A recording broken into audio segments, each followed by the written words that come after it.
Well, it's time now to welcome three men that I strive to be like because they have been or are the best in the world at their jobs. They've stared down and been closer to danger. Many of us have or ever will be, but you wouldn't know because they're like Foreigner. They're cold as ice.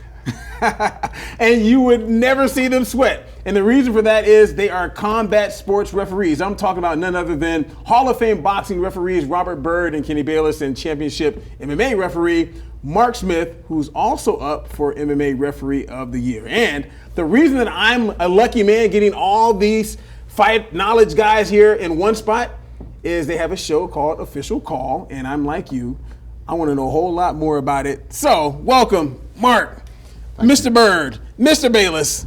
Welcome to the show. Thank you. Glad to be here. Good to be here. Yeah. First of all, hold up. You up for boxing referee or MMA referee of the year? Oh, not boxing. No. MMA referee of the year? MMA referee of the year. Okay. I had the honor of this my 5th year in a row of being nominated, and the competition is incredible because I get to work with some of the best referees in the world. But I do have the honor of representing our great state, Nevada, and the voting is still going on. So we got about 2 months worth of voting, and wish me luck. But just very fortunate to be part of it. That's really cool. When you see this young man refereeing right now, like, how is it you're working with him now, but how is it still to watch him do what he does, especially in a different sport? Well, it's good to know and to see that Mark has done a fantastic job. Yeah. And it just kind of reminds me back in the day when I got started and was in about 10, 12 years looking for that opportunity to start doing some of those title fights, major fights, and eventually it happened. Does he keep no sweat on his face? Is he cold as ice, like I said? Most of the time. Most of the time. Most of the time. Okay. So the Official Call is the show. We see the pictures around here. First of all, the promo picture is dope. I like that. The Official Call. I have to ask you this because I think it's a fantastic idea. Who gets credit for coming up with the idea? Actually, our producer. Your producer? Yeah. Go ahead and shout out this producer. As a matter of fact, it's funny how this thing evolved because initially it was supposed to be just a documentary on me, on my career, and how that evolved. Okay. But over a period of time, it went from that into we could expand this thing, and so eventually it became the idea for the Official Call. And when they fleshed it out, we were all very happy to be a part of it. Okay, so it came up with the Official Call, so he had to share the spotlight with you guys? He had to share the spotlight with us. Two's company, three's a crowd. So. Okay, I like that. So the Official Call is 3 referees, MMA, boxing, Hall of Famers here, and you guys are not actually refereeing anybody, but you guys are actually being me, in a sense. Interviewing people that are in the fight game and whatnot. Is that basically the gist? It's a little bit different perspective of some of the other shows out there. They may talk about current fights or the fight that happened last night or the big fights coming up this Saturday. But we wanted to add to that perspective and look at it from a official's perspective, which entails sanctioning fights. So in this case, representing Nevada State Athletic Commission or California, wherever we're sanctioned. Okay. But also talking about the judges and the referees. We talking about the judges? Well, we don't talk about them. We are a complete, total team. But some people that you have a lot of critics that may talk about a fight. They may not agree with the scoring. So we give them a better perspective of what it means to be a boxer or MMA judge, how they score the fights. And then also our critical aspect inside the cage or inside the ring, some of the rules, some of the infractions, how we interact with the fighters as the referees. It's a total concept. It's something I love about this because something you mentioned that I talk to him a lot about when I'm just out and about, the fact that people don't like how a fight was judged, but they have no idea the criteria. You guys know the criteria. Right. Yes. You know what I mean? They don't like the way a fight was refereed or something like that. They don't know the criteria for being a referee. You guys do know the criteria for being a referee. So I guess how fun is it to actually get a chance to expand your knowledge to someone other than me when I'm trying to bug you at a UNLV basketball game? It's like I said, it's a great opportunity to educate about our sport. Yeah. We love this sport. We love what we do. And I often have people come up to me, man, what was you looking at? And they're 15 rows up. Yeah. Because they can see better than you, right? 15 rows up. And I'm 18 inches away, and I can see his eyes rolling back in his head, and that's why I do what I do. But they're betting with their pocketbook and their heart. Yeah. And we can't do that. Yeah. You know.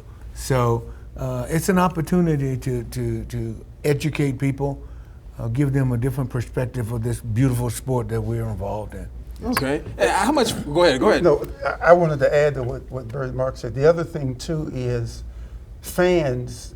They can sit in the stands and have a beer and talk. You to can't their drink while you're friends. doing that. No, I thought you could drink while you was doing that. No, there's no beer in that water.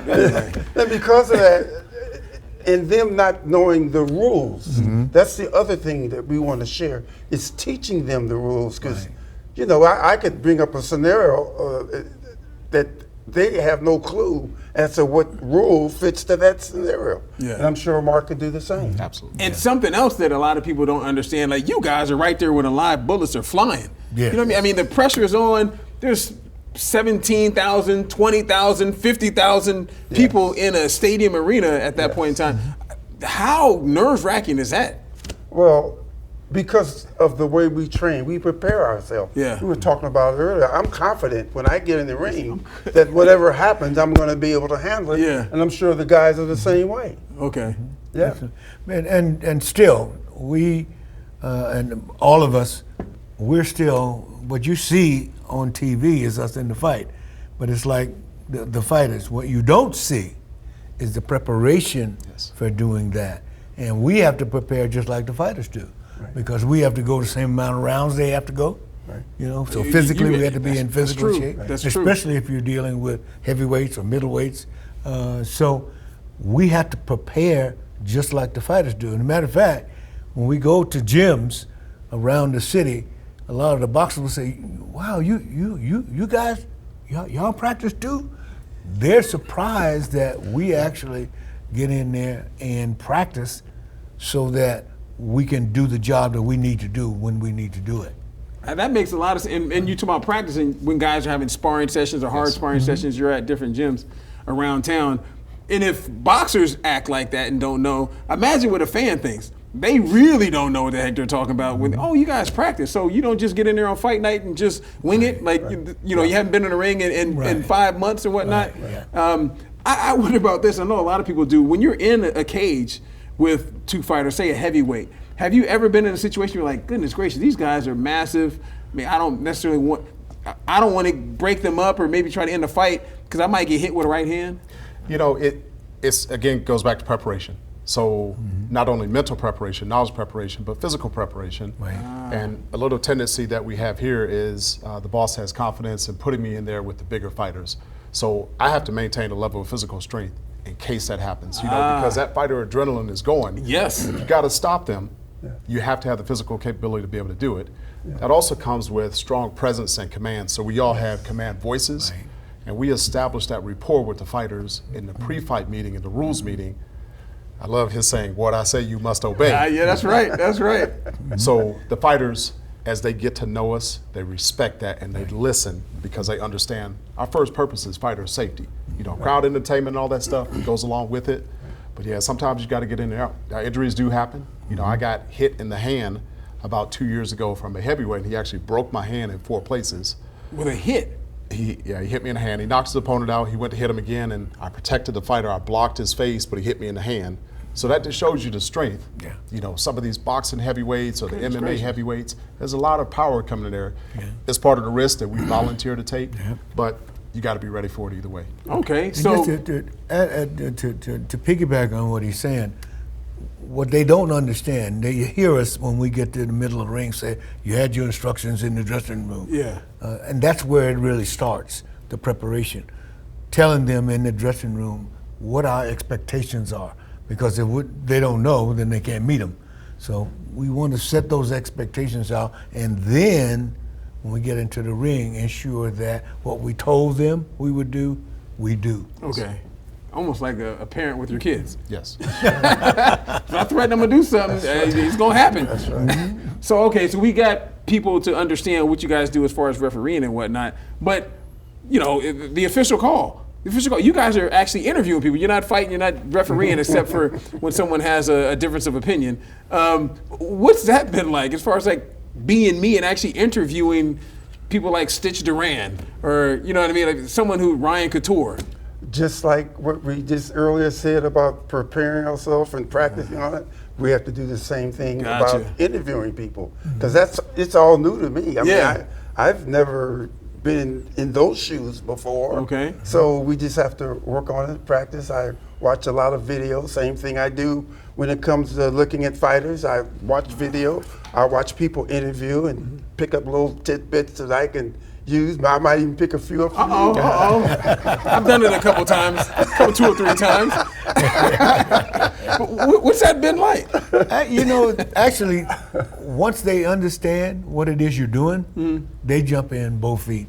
Yeah. They jump in with both feet. And because we have developed a rapport and relationship with a lot of them, they're comfortable to talk to you too. Yes. They want to help us do what it is the show is trying to do, and that is to educate the public about this beautiful sport that we are involved in. I got you, but it's also fun, because I saw a segment or two that looked like you guys were having a good time. There's a whole lot of, I seen a whole lot of teeth and all kinds of stuff going on. A good time as well. It is. It's well, one, we always have a good time together. It's hard not to with these guys. Exactly, and I will say this, because these two gentlemen are my mentors, and we can have such a great relationship and have a good time.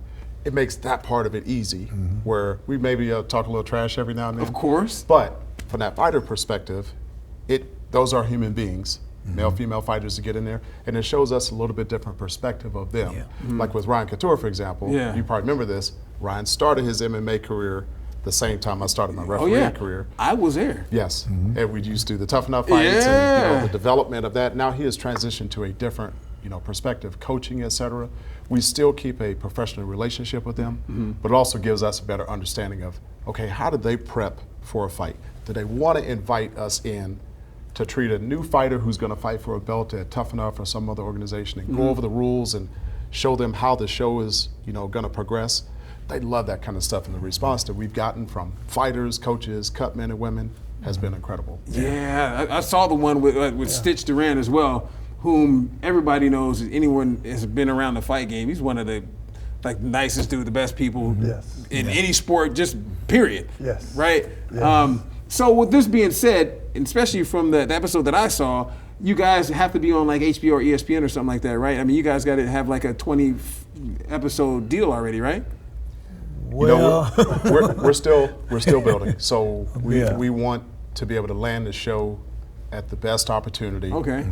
To be able to educate the public, to get the most exposure, and this is something different that no one out there is doing. Very different. Yeah. So, we want to learn from experiences and get input from, resident media experts like yourself. Okay. And then amongst ourselves and our entire team, and this is a team concept. Everybody has a say. So, we want to make sure that it lands in an appropriate place and be able to get a great opportunity out of it. Okay. So, how long did you guys shoot like the pilot? How long has this been in the crock pot cooking? Well, the total time in the crock pot has been like 3 years.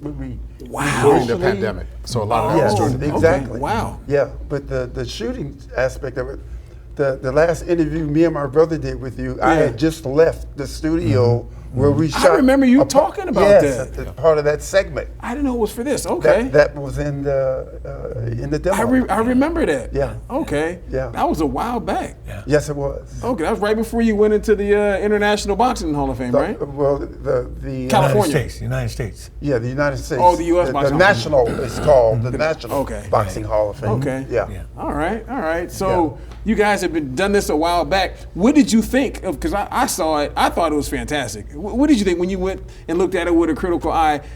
Being on TV and doing all this kind of stuff, I know I'm uber critical when I see something like, man, what is wrong with your tie? Or why you sound like that? You know what I mean? What did you think about when you watched the episode? Well, I think there was a little bit of fear, at least on my part. I get it. Because this is something that is going to be going out. Who knows where it's going to be out there. And you always want to put your best foot forward, and you always want to represent these sports in the best possible way.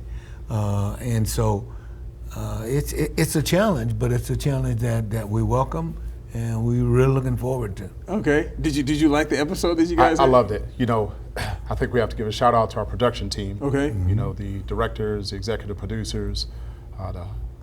It was a full-scale audio video production. It looked great.